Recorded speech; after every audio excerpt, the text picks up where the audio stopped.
Have you ever felt the sting of someone's harsh words? Or been hurt by betrayal and betrayal alone? What if I told you there's a way to become completely immune to emotional pain? A powerful lesson from ancient wisdom that can change the way you see the world, and the way you protect your heart. In this video, we'll uncover one of Buddha's most profound teachings, an unexpected lesson on how to free yourself from the weight of insults, negativity, and emotional harm. You'll learn how to protect your inner peace, stay unshaken in the face of criticism, and take back control of your emotions. But there's a twist, a surprising insight that will forever change how you view anger and hurt. So, stick with us till the end, because this wisdom isn't just ancient, it's timeless and absolutely life-changing. By the end of this video, you'll hold the key to emotional freedom, and you'll never let negativity control your life again. Welcome to Wise Wellness, where we dive into powerful lessons, life-changing wisdom, and everything you need to build a peaceful, fulfilled life.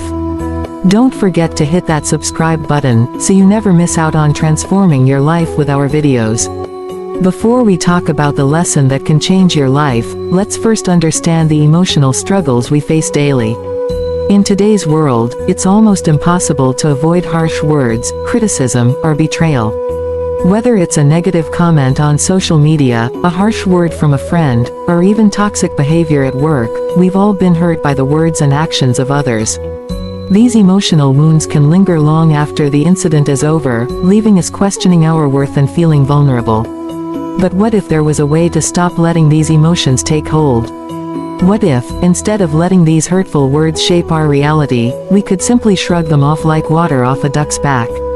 The truth is, most of us don't realize how much power we give away when we accept these emotional gifts from others, gifts of anger, frustration, or sadness. Buddha's teachings offer a revolutionary perspective on this, one that allows us to regain control over our own emotional state. Before we dive into Buddha's wisdom, let's consider how we react to negative emotions.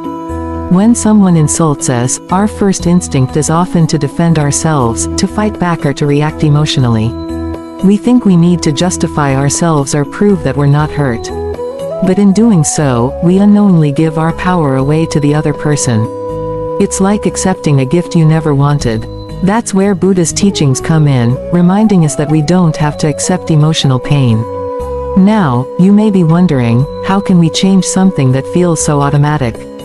How can we possibly avoid taking offense or becoming upset when someone hurts us? The answer lies in understanding the true nature of our emotions and learning to detach from them. Buddha's wisdom teaches us that emotions like anger or hurt don't have to control us.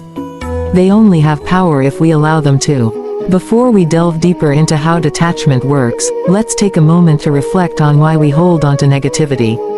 When we're hurt by someone's words or actions, we often feel the need to carry that pain with us. It becomes a part of us, almost like a shield to protect ourselves from further harm. But in reality, holding on to this emotional baggage only weighs us down. It keeps us stuck in the past, replaying the hurt over and over. Buddha's wisdom suggests that by refusing to carry that pain, we free ourselves from the cycle of emotional suffering. But how do we truly practice detachment in the face of criticism? It's not as simple as just ignoring the insults or pretending they don't hurt. Detachment isn't about suppressing our feelings, it's about recognizing that we don't have to let them control us. Buddha teaches us that emotions are fleeting. They come and go, like waves crashing on the shore. If we hold on to them, we drown. But if we let them pass, we remain standing firm. Before we apply this wisdom to everyday life, let's think about how often we encounter negativity.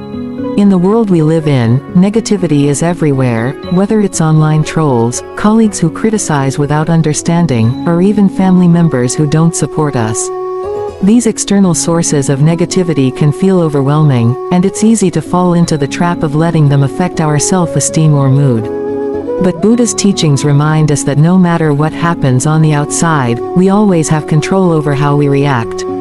And here's the key, emotions, especially negative ones, only have power over us if we accept them. Just like receiving a gift you never asked for, we have the power to choose whether to accept or reject what others try to give us. By practicing mindfulness and detachment, we can stop letting negativity dictate our lives. It's about taking a step back, breathing, and letting the emotion pass without getting involved in it. Before we move forward with how to practically apply Buddha's wisdom, let's look at how our reactions shape our experiences. When someone criticizes us, our immediate reaction often reflects our own insecurities. We feel the need to defend ourselves, to prove that we are right, or to react angrily to protect our pride. These knee-jerk responses, however, only strengthen the hold that negativity has over us. We feed into the cycle of anger and hurt.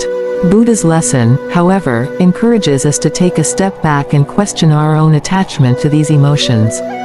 Why do we need to react in a way that harms our peace? What would happen if we chose not to engage? Now, think about the power of mindfulness in this process. Mindfulness allows us to observe our emotions without judgment or attachment. Instead of reacting immediately, we can pause, breathe, and observe what we're feeling: anger, frustration, sadness, and then let it go. Buddha's teachings encourage us to become the observer of our own emotions, rather than being controlled by them. This is where true freedom lies. Before we begin applying these teachings in practical ways, let's reflect on one key truth.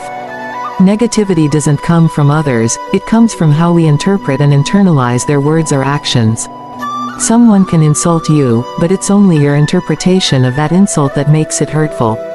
If we learn to see things as they are, without adding our own judgments or reactions, we can let go of the emotional weight. It's not about ignoring the truth of a situation, it's about seeing things from a perspective that doesn't tie us down emotionally. So, how can we train ourselves to detach from negativity in real life? It starts with awareness. By becoming more aware of how we respond to insults or criticisms, we can start to catch ourselves before we react. Once we notice the emotional charge rising inside us, we can pause and choose to let it go. This is the first step toward applying Buddha's wisdom. Before we move to the next step, it's important to acknowledge that detachment isn't something that happens overnight. It's a practice, a skill that you build over time, especially when faced with repeated negativity or challenging situations. The more we practice emotional detachment, the easier it becomes to let go of those hurtful emotions. It's not about becoming indifferent to everything, but about choosing peace over pain. By accepting that we don't need to react, we allow ourselves to respond with calm and clarity instead of emotion-driven impulsiveness. Now, let's focus on how to start applying these principles in your everyday life. Every day presents new opportunities to practice detachment. Whether it's a rude comment on social media, a critical remark from a colleague, or an argument with a loved one, there are countless chances to put Buddha's teachings into action. In these moments, you have a choice. You can either accept the negativity and let it affect your peace, or you can choose to observe your emotions, let them pass, and regain control. Before we dive into specific strategies, consider this important shift in perspective. The key is not about changing the behavior of others, but about changing how we respond. The world is full of negativity, but we don't have to let it dictate how we feel. Through mindfulness and emotional detachment, we take back our power and stop letting the world outside control our inner peace. This is where true emotional freedom begins. Before we explore the practical steps, let's first understand the concept of emotional detachment. Emotional detachment isn't about shutting off our feelings or becoming cold and indifferent. Instead, it's about learning not to attach ourselves to those feelings. When we react emotionally, we tie ourselves to the event, the person, or the situation. But when we practice detachment, we let go of that connection. Buddha's wisdom teaches us that we don't have to hold on to every emotion that arises. By releasing our attachment to negative feelings, we free ourselves from unnecessary suffering. Now, let's break this down into simple, actionable steps that you can start applying today. The first step is awareness. Whenever you're confronted with negativity or criticism, pause for a moment and notice your emotional reaction. Are you feeling anger rise within you? Frustration? Hurt? The key is to be aware of these feelings without judgment. This awareness creates a space between the event and your emotional response. In that space, you have the power to choose how you react. Before we go further, let's look at the next step, understanding that negativity has no power unless we accept it. It's easy to think that when someone insults us or treats us unfairly, they are in control of our emotions. But the truth is, their words or actions only have power over us if we choose to accept them as harmful. By rejecting the negativity and refusing to internalize it, we take away its power. Buddha teaches us that nothing can harm us unless we let it. This is a powerful shift in mindset that puts you back in control. Mindfulness is the art of staying present and observing your emotions without getting caught up in them. When negativity arises, practice deep breathing and focus on the present moment. Instead of getting lost in the emotion, step back and observe it from a distance. This practice allows you to create a calm space where you can choose how to respond, rather than reacting impulsively.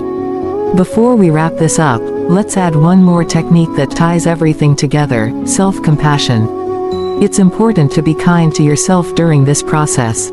Emotional detachment doesn't mean you won't feel hurt or frustration, it means that you don't let those feelings control you. So, when emotions arise, acknowledge them with compassion. Understand that it's okay to feel upset, but remind yourself that you are in control of how long you carry that emotion. Self-compassion helps you process emotions without letting them overwhelm you. Before we conclude, let's talk about the importance of regular practice.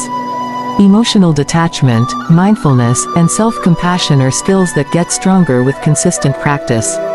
Just like learning any new habit, the more you practice, the easier it becomes to implement these principles when faced with negativity. The key is not to wait for a perfect moment to practice, but to start small in everyday situations. Whether it's a minor criticism or a more significant challenge, use each moment as an opportunity to train your mind. Now, let's think about a simple daily habit that can help you stay grounded, starting each day with intention. Begin your day by taking a few minutes to reflect on your emotional state and set an intention for how you want to respond to challenges. By setting this mental framework in the morning, you prepare yourself for the inevitable moments of negativity that may come. This small practice gives you the mental clarity and emotional resilience to face the day with detachment and peace. When you make this intentional start a habit, it becomes second nature, helping you handle tough situations with ease. Before we wrap up, let's look at how detachment impacts our relationships. Whether it's with family, friends, or colleagues, emotional detachment can transform the way we interact with others. When we stop taking things personally, we open the door to healthier, more peaceful relationships. We're no longer reacting to every comment or action, which means fewer conflicts and more understanding. Buddha's teachings emphasize compassion, not only for others but also for ourselves. When we practice detachment, we protect our peace, but we also create space for deeper, more meaningful connections. And finally, remember that this process is a journey. Emotional detachment and mindfulness are ongoing practices, not quick fixes. You'll have days when emotions get the best of you, and that's okay. What's important is that you continue to return to the principles you've learned. With time, you'll notice a shift, your emotional responses will become less reactive, and you'll find yourself growing stronger, more resilient, and more at peace. Before we end, let's remember one powerful truth from Buddha's teachings: true freedom comes from within. The peace we seek isn't something we can find outside of ourselves, it's something we create by how we choose to respond to the world. By practicing emotional detachment, mindfulness, and self-compassion, we take control of our emotional state and free ourselves from the chains of negativity. So, if you're ready to stop letting others control your emotions and start living with peace and clarity, remember, the journey begins right now. With each small step you take, you'll become less reactive, more centered, and more in control of your emotional well-being. It's not about perfection, it's about progress. Thank you for joining us today. If this video resonated with you, don't forget to hit the like button, share it with someone who needs to hear this message, and make sure to subscribe to our channel, your channel name, for more insights on living a balanced, peaceful life. The path to emotional freedom starts with you. Take the first step today.